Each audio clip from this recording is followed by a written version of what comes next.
Well, may I welcome you all. Thank you very much for coming. أهلا وسهلا بكم. زور بخير بن سرشاغاتن. We are really delighted to see a fine group of people from the United States Institute for Peace arriving here, led by Mr. Mike Yaffe, who's a former diplomat, worked for the State Department and recently joined USIP. This is his first trip to Kurdistan and was in Baghdad before that. But he comes with fresh information about the United States policies, but importantly wanting to understand the dynamics here and develop a good insight via debates like this. And he's also accompanied by Mr. Ali or Eli Abuon, who's director of MENA programs, that's Middle East and North Africa. He's well known to us. He's been here in different capacities in the past, and he's been a fantastic collaborator for MERI, as has been Sarhang Hamasaid, who has been our partner, and he's currently the director of the Middle East at USIP. He was born at this neck of the woods, and I've met him many times when I was in America. He's a great asset. And of course, we also have Osama Gharizi, or Al-Gharizi, who is, again, very well known to all of us, directly engaging us in all those studies that USIP has funded. Now, around this table, there are a fine group of people representing different groups, different authorities, some of them from Mosul Governorate. We've got the deputy governor with us. We've got heads of different committees within the provincial council of Mosul. We've got heads and representatives of components, Yazidi and Christians. We have the mayor of Shingal, but also we have KRG representative for migration, or joint committee for migration. And there are a few others that I will introduce or ask them to introduce themselves as we go along. Now, I was warned that I should speak slowly, but I failed in that first test. But I'm going to ask my guests to speak slowly so that there's translation, or the translators have the chance to relay.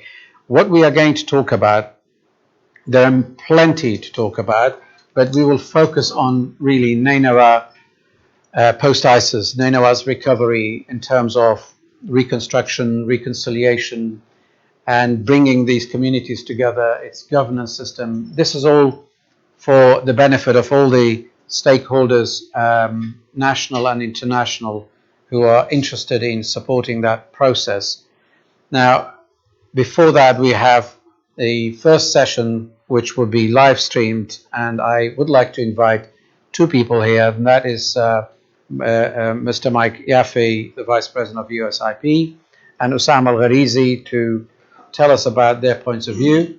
Then we take a break, and then have a debate and a great deal of discussion around the same topic. So without further introduction, Mike, I'm going to hand over to you.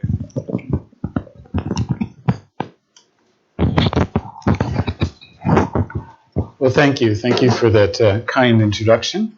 And on behalf of my colleagues from the U.S. Institute of Peace and myself, we are very thrilled to be here and excited that we have a chance to engage in a conversation with all of you. I'm going to begin by basically giving you a just brief overview of the U.S. Institute of Peace, and then we will narrow down to the programs, particularly that the Institute is conducting and supporting here in this region and in Iraq, and I'll let my colleague Osama make that presentation. The U.S. Institute of Peace was founded in 1984 by an act of Congress and signed into law by then President Ronald Reagan. Its primary focus was to have some place within the U.S. government, an independent shop that can basically develop and promote studies of conflict and conflict resolution, particularly violent conflict resolution. And it was felt that there are so many other places in the U.S. government that are focusing on various elements of conflict, certainly the Department of Defense, which is focused on breaking things, the U.S. Agency for International Development, which is focused on providing humanitarian assistance, and the Department of State, which is focused on diplomacy and negotiation, principally at a state-to-state level. But that there was no one place that had an embodiment of research and expertise focused just on conflict resolution. In many ways, the origin of the Institute could be traced back to World War I. That in World War I, which was, of course, a war that was supposed to end all war, that resulted in over 17 million deaths, that most people felt at the end of it that they were tired of war, that it had demonstrated the stupidity of war in a way. And so when the parties arrived at Versailles in 1919 to negotiate a treaty that not only would end World War I, but set into place an international order that would basically make the possibility of possibility of war very difficult, to basically provide a stable international order. Well, as we all know, that did not happen. That actually it was a very flawed treaty. A lot of mistakes were made in the treaty itself. In many respects, many of the parties did not come well prepared for the negotiation, particularly the United States. So then fast forward to just 20 years when World War II breaks out. For many of the Americans, it was a shock in the sense of saying that it was not that long ago they thought they fought in a war to end all wars. And here they are back into the same war, with basically a resumption of the World War I. And so finally, after that war had ended, and as a new international order broke out, a series of the veterans who fought in that war decided they would try to dedicate funding and support for conflict study programs, particularly in the United States. And so a number of those veterans then became senators and congressmen, and they started to promote legislation to basically build this kind of this whole new field of studies on conflict and conflict resolution. And eventually that led to 1984 when they managed to finally pass legislation that says there will be a single institution within the U.S. government that will focus on this issue. And that is how the U.S. Institute of Peace was founded. Its initial work in its early years focused a lot on supporting scholarship about conflict and conflict resolution. It funded scholars throughout the United States and overseas, and started to build up this whole realm at a scholarly level within universities. But then the Institute made a change in which it decided that it would not just be a research house, but that it would then shift to become what we call now a think and do tank. So what it does is not just researches, but it actually figures out what can it do on the ground to help mitigate conflict, how to prevent conflict, how to relieve conflict when it does break out, and ultimately, hopefully, resolve it, in particular, violent conflict. So the Institute took a whole new path, which also distinguishes its identity amongst organizations like this, as an independent place where it can continue to, at a very top level, do research that can inform U.S. policy about conflict and violent conflict, and then work all throughout the world on the ground in order to teach the techniques that are useful for mitigating conflict and building cadres of experts in other countries. So this is where we become what we call a think and do tank that has both a top-down and bottom-up approach. Now, there are about 380 employees of the Institute, and at almost any given time, about a third of the staff is on the ground, someplace in the world. And in the areas which I focus, which is on the Middle East and Africa, we have people on the ground throughout the Middle East, North Africa, and Sub-Saharan Africa. And a particular element of our program, perhaps the strongest element of our program, and certainly a top priority for us, are the issues of what is happening in this region and in Iraq. And towards this, what we've done, we have built up institutions in Iraq to support our efforts. made out, have built networks and alliances or joined networks of alliance of other peace builders. And so we have been in Iraq now since 2003. And that in itself has given us a position by which we have demonstrated our sustained and continual interest in helping to bring stability to Iraq and improve the situation for the people here. So rather than, that is the top level overview of what the Institute has been doing. What I'd like to do now is turn to my colleague Osama to make a presentation that gives you much more of the granular feel of what we have been actually doing on the ground in the last few years. Osama? Oh, wait. Osama, can I ask? Can I give you this? This is for the recording. This one as well. Yep. Great. Thank you, Delaware and MERI for hosting us today, and thank you all for taking time out of your busy schedules to come and join us for this discussion. I'm Osama Gharizi. I'm our regional program manager. I'm based here in Erbil. I cover our programs in Erbil and the Kurdistan region and Iraq as a whole. I want to just briefly talk about some of our priorities in the current environment, and then I'm going to hand over the mic to Dave from MERI and Ibrahimi from Standard Organization to briefly present some recent research findings pertaining to what's happening in Nineveh. So as Mike mentioned, we're both a think tank and a do tank. So what that really means is we're doing research in the current environment to understand the drivers of tension and conflict on the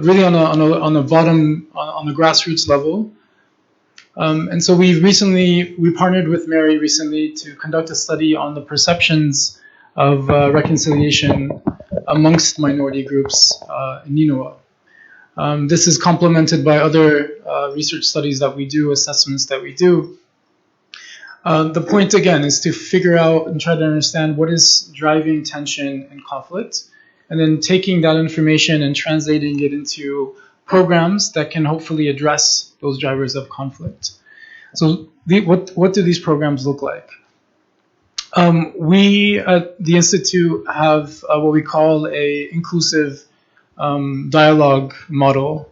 And so we try to design dialogue processes that bring in parties in conflict on a local level, along with key actors on a national level. In government, outside of government, leaders, bring them together to address the issues that are coming up. In the current environment, so right now, Iraq, in a lot of the areas that are being liberated, it's going through a stabilization process. So our initiatives are really within the confines of stabilization. So the issues that are coming up, and you'll see this in some of the research findings, issues related to concerns amongst communities of what the security situation is going to look like in their areas once they return. Concerns about the vetting and screening process of IDPs. There's concerns about how that process operates, what that process looks like. There's demands by communities for compensation, both formal from the government, but also informal from more from the tribal processes, customary law. So these are some of the things that are coming up in the research and that we're addressing in the dialogues. And these dialogue processes have, in the current environment, have really two main objectives. The first is to prevent any type of revenge acts of violence. And the second is to remove the barriers for return for displaced communities to their areas. We've done this thus far in Tikrit after the Camp Speicher massacre. We followed up an initiative in Yaffe with our partners. All the initiatives I'm mentioning involve our key strategic partner in the country, Senate for Peacebuilding. We've done this as well. We're looking at the displaced community from Hawija. So the issues amongst the Sunni community in Hawija that's been displaced. There's a lot of internal divisions. So we're working on addressing those divisions so that when the return process happens, there's a less chance for conflict amongst them. We're also focused in Nineveh on issues related to the Turkmen community in Tal Afar, Christian Shabak disputes in Bartella and Karakosh, and then the broader minority-majority relationship. So trying to understand how can we ensure that grievances are addressed in a way that non-violently. I want to mention in particular, I mentioned Center for Peacebuilding. Another key partner of ours is the Alliance of Iraqi Minorities. And some of the members are around this table. They have been very, very helpful, for lack of a better word, and instrumental in the work that we're doing in Nineveh, both on the dialogue work, but also in the projects that we're supporting to complement that dialogue work.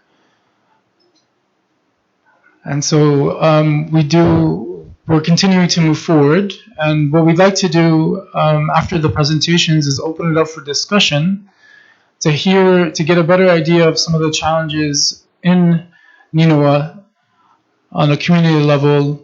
How is the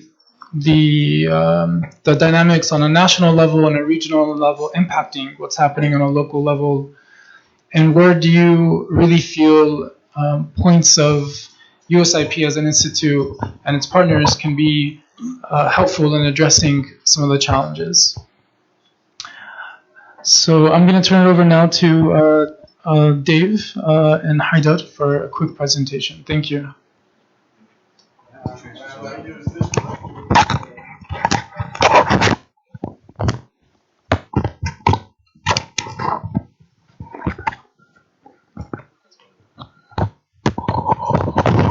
Okay. Is one of our researchers at MERI is under the sponsorship of USIP did extensive studies with Mohammed together, studying the various components of Nineveh plain and their perception of reconciliation and justice. So please go ahead. Yes. Thank you, everybody. Yeah, it's true. So we looked at minority perceptions in northern Iraq on conflict and reconciliation, as Osama already said. Of course, reconciliation is a very long-term process. Yes, it's about improving relationships between communities, but this takes years, if not decades, to complete. So this process, what does it actually mean to people? The underlying assumption of this study obviously being, maybe to quote a scholar that you might be aware of, Quinn, who said reconciliation depends on who you are and where you are looking at it from. So what is your context? Who are you? What is your culture? What is your tradition? Who are you trying to reconcile with? And what are you trying to reconcile from? Me and my colleague Khogir have engaged extensively with namely 5 communities in northern Iraq: the Yazidi community, Shabak, Christian community, the Turkmen community in Tel Afar, and the Sabian Mandaeans.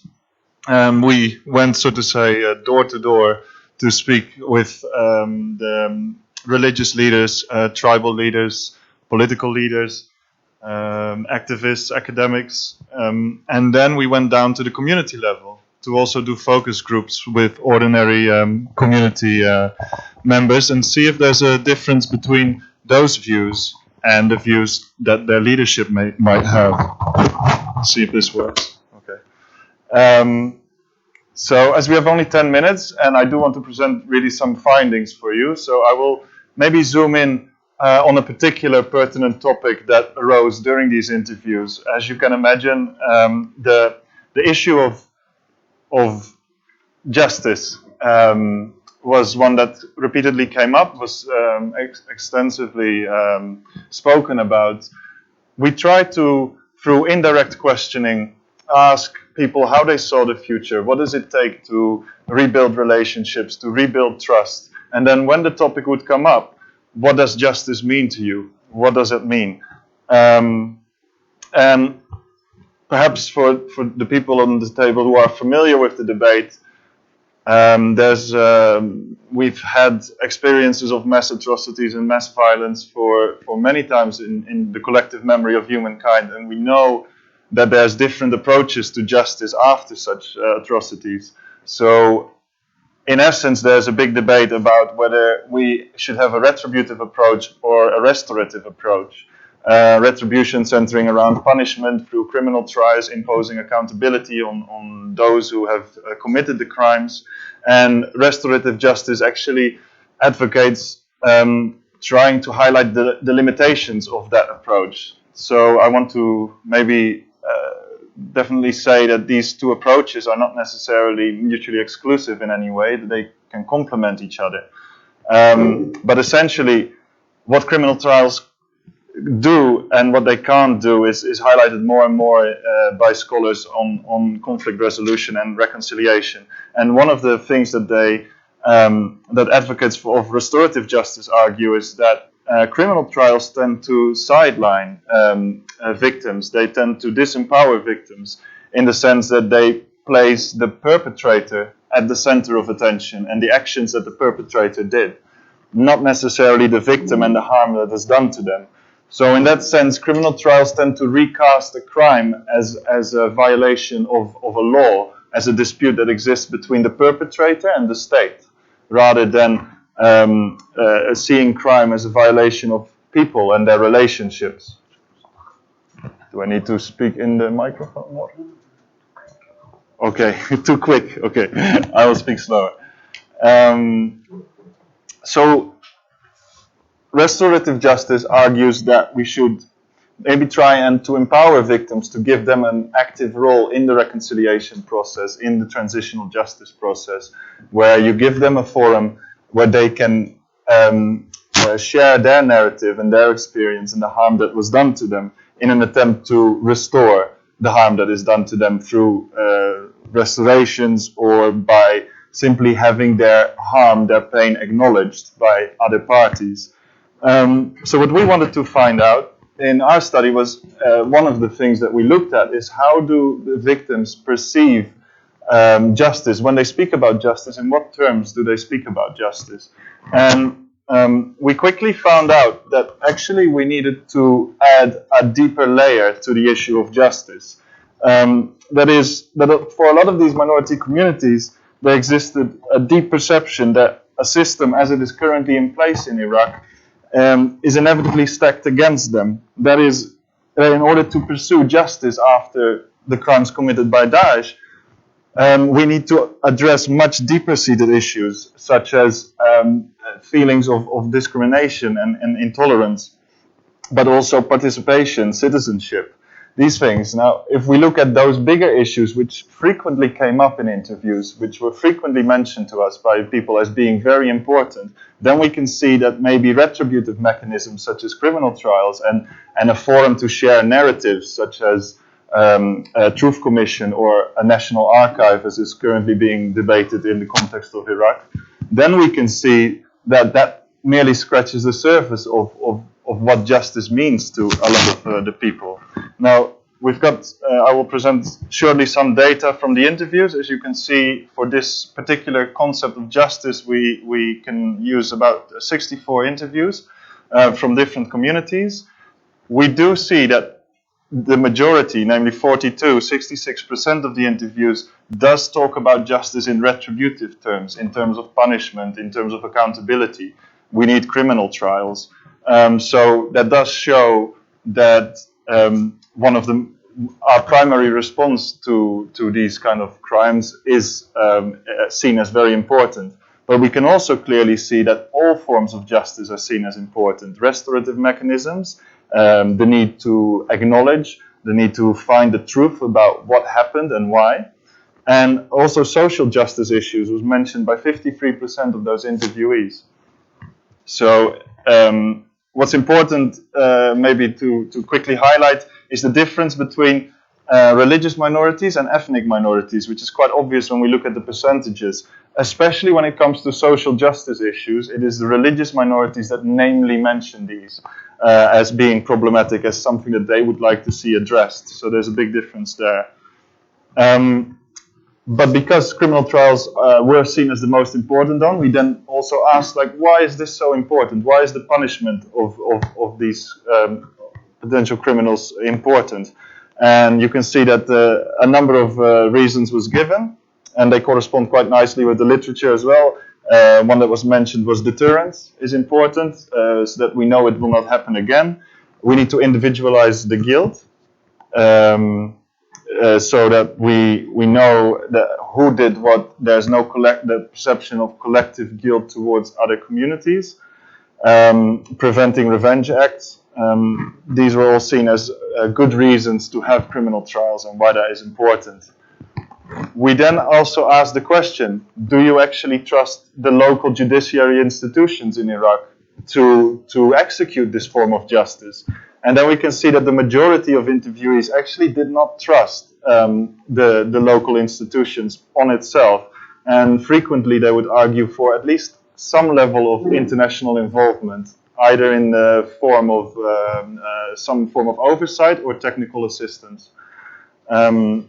And again, there's some differences there between the religious minority communities and the ethnic minority communities. When they spoke about restorative needs, they mainly mentioned the need to acknowledge what has happened, for example, as a genocide. The need to acknowledge that what happened to them was a genocide, or compensation was something that was frequently mentioned, and also the truth. We need to find the truth, not just as a forensic kind of fragmented truth, something that comes out in criminal trials, but a more deeper narrative in the sense that why have these crimes been committed? How did we get to this place? But I think the main message that I want to give you today is the fact that 53% of respondents mentioned challenges to social justice primarily, rather than criminal trials and others. And 79% of those respondents belong to religious minority communities. So none of those respondents expressed any desires to return to a situation that existed before Daesh. That means that I think our approach to justice after Daesh needs to really address deeper issues such as social discrimination and religious intolerance. The family status laws were frequently mentioned, education reform, religious class in schools, the opportunity, creating forums for, as USIP has been doing, but creating forums for minorities to participate in national debates, not just about governance reform, but also about giving them an opportunity to participate in a debate that seeks to establish new social norms for coexistence. And I think only with that kind of approach can we satisfy the justice needs that a lot of these minority communities have relayed to us in the research. So that was, in a nutshell, my presentation. Thank you. Most of these findings will be published in the very near future. So detailed reports, collaboratively with USIP. We have Mr. Ibrahimi, a long-term partner to USIP. Yeah. And MERI as well. Please. Yeah.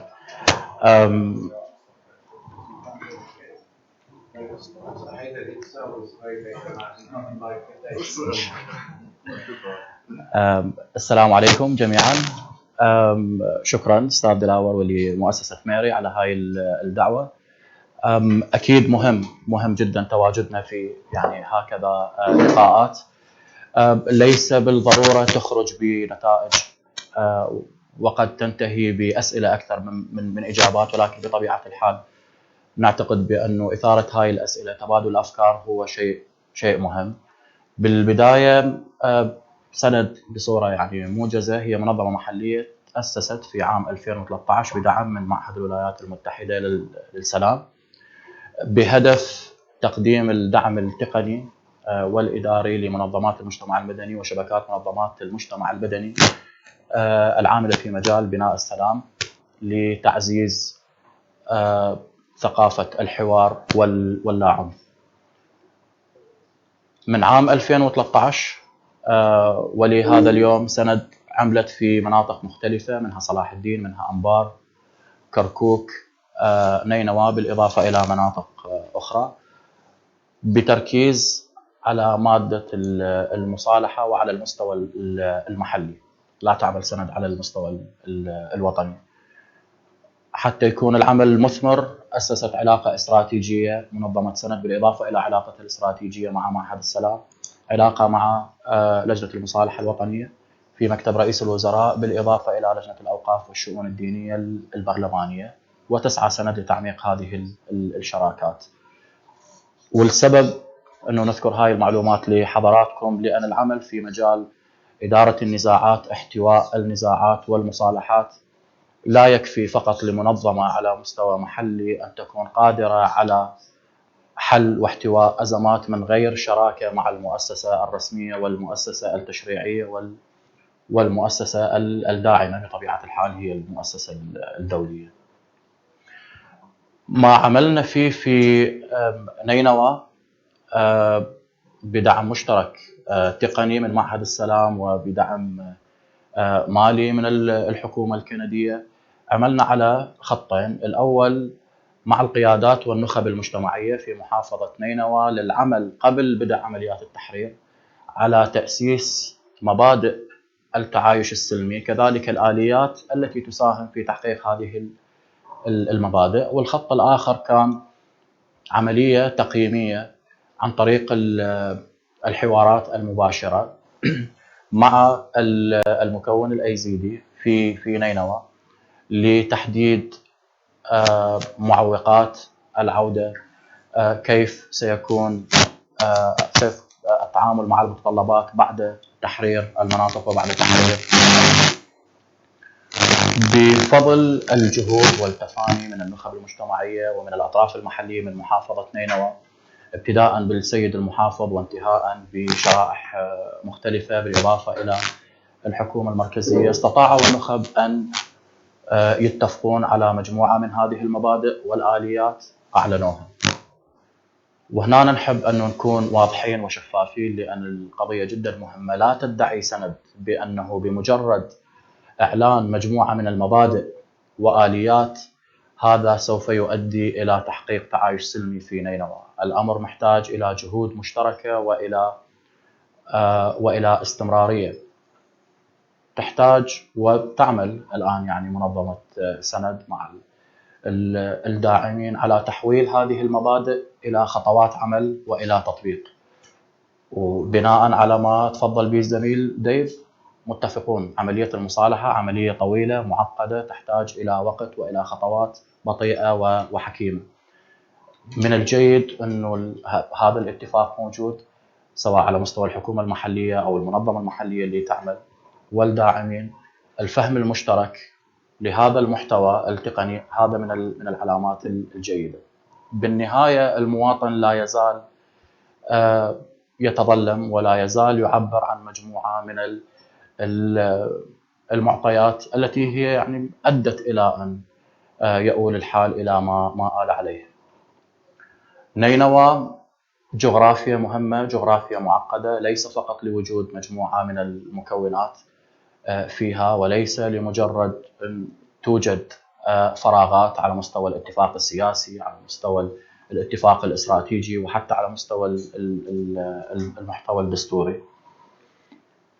وتأكيدا للرسالة أنه من خلال العمل سواء اللي في محافظات أخرى أو في نينوى، الخط العريض، العناوين الأساسية تكاد أن تكون متشابهة: إدارة الملف الأمني في المحافظة، عملية التدقيق الأمني للمواطنين، والتعويضات.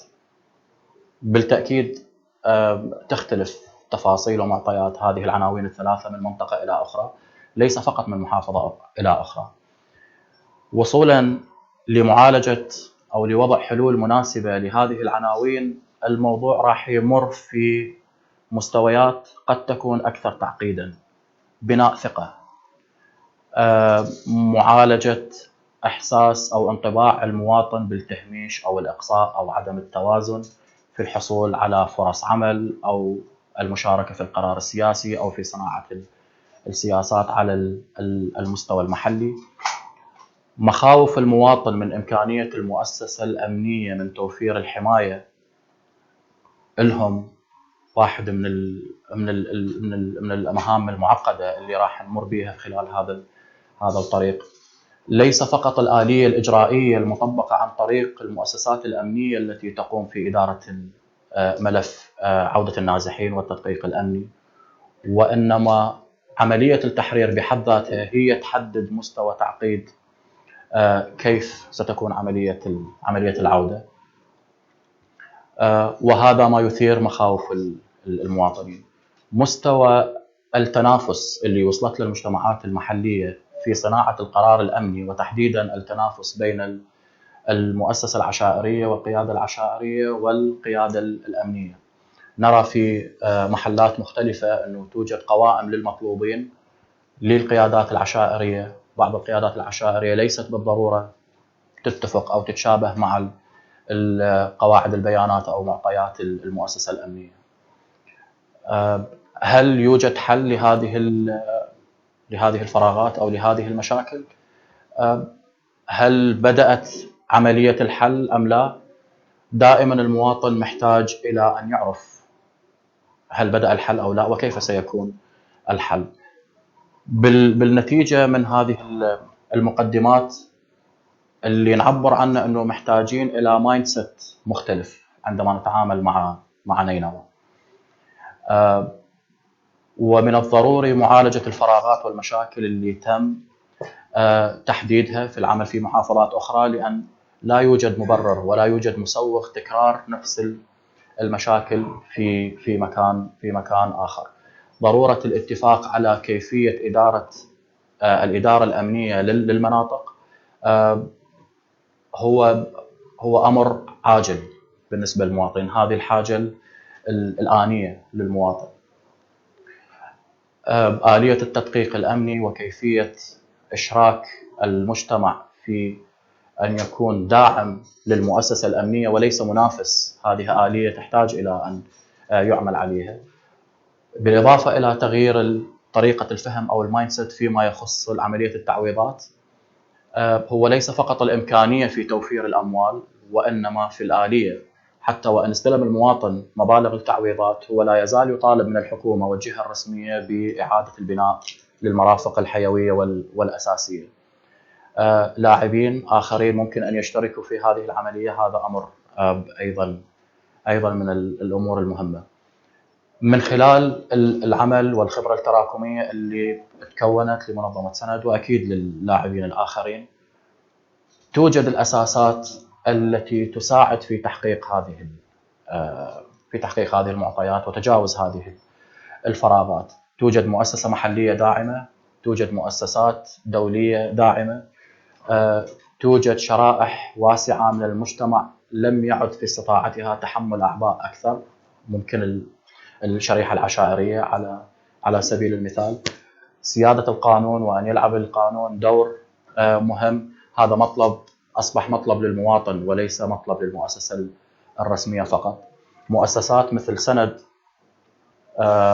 والكثير من المؤسسات الأخرى موجودة وحاضرة في عمل ميداني، هذا أيضا من الأساسات الصحيحة اللي كلها بمجملها تخلينا نتشجع أكثر، يضيف لنا شيء من الدافع أنه نشترك في العمل لتحقيق مستقبل أفضل ومعالجة المشاكل والتظلمات اللي يعاني منها المواطن.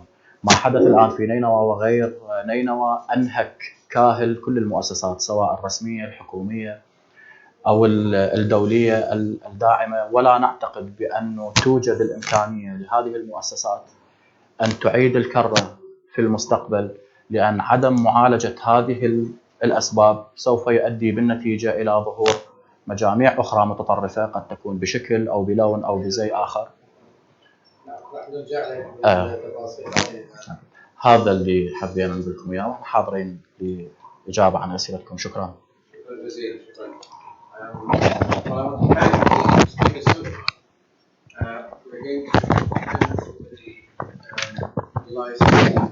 Section. Thank you very much. I want to thank Mike, Osama, Dave, and Haider for their presentation, and also thank the rest for their patience waiting and listening. But we are going to take a 5-minute break to stop the